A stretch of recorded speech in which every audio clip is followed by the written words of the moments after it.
Non, décidément, le salon du 4x4 de Val d'Isère n'est pas un salon comme les autres, car ici, on vous donne la possibilité d'essayer certains des modèles présentés, voire de monter en passager dans les engins les plus fous, comme le Pro-Truck, que quelques privilégiés ne sont pas prêts d'oublier. En termes d'émotion, c'est... Au début, j'arrivais pas à ouvrir les yeux, j'étais cramponnée, puis après, c'était... Là, et puis, enfin, c'est la première fois qu'on ressent ça, quoi. Avant de vivre le grand frisson, le salon du 4x4 de Val d'Isère, c'est bien sûr une exposition classique sur 25 000 m² dans la plaine de la Daille. L'occasion pour de nombreux visiteurs d'admirer des nouveautés comme le Mitsubishi Pajero Sport, un modèle déjà commercialisé aux États-Unis et bientôt en vente en France à des tarifs allant de 180 000 à 220 000 francs. Mais si l'on se précipite dès l'ouverture sur les stands du salon, c'est surtout pour retirer ses tickets d'essai. Attention, mesdames et messieurs, dans un instant, on va commencer.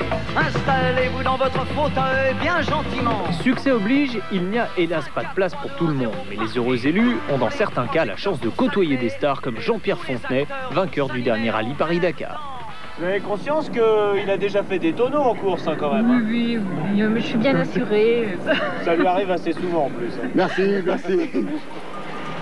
Attention, malgré les apparences, ces essais sur l'espace Kili ne sont pas de simples tours de manège et les sensations fortes sont souvent provoquées par un risque réel. D'ailleurs, cette année, un Pajero long comme celui-ci a fait quelques tonneaux à cet endroit, comme quoi vitesse et danger ne sont pas toujours liés.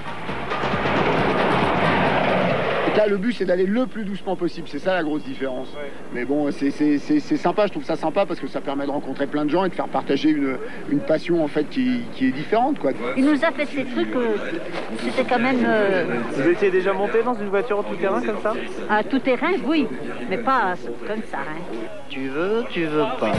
Cette année, laissez-moi vous dire, le truc in, c'était un tour de berline au royaume des gros 4x4. Bon, allez, c'est parti. C'est parti. Non, qu'est-ce que vous voulez faire? Bon, d'abord, bonjour. Bonjour. Et là, on va faire une démonstration qui est une démonstration avec une berline 4x4 toute adhérence, une Subaru Forester. Et donc, on va essayer de vous démontrer certaines qualités, je dirais, de tout chemin. Les gens ne s'imaginent pas que c'est une auto qui est capable de faire ce qu'on est en train de faire.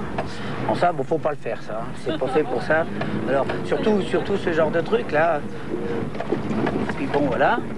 Ça, faut pas le faire non plus, parce que c'est pas une auto pour faire du tout-terrain. Donc, on n'en fait pas. Ça se passe bien, toujours bien, en dévers. Là, c'est mal goudronné encore, on a remarqué. Et on a un gros souci sur l'espace Kili, c'est que depuis la semaine dernière, ils ont démonté les panneaux d'autoroute. On a dû se tromper avec la voiture, c'est pour ça. Fais pas ci, fais pas ça, viens ici, mets-toi là. Attention, prends pas froid ou sinon gare à toi. C'est la pomme. Voilà, à la vôtre. C'est ça le vrai secret de l'efficacité en tout terrain ici.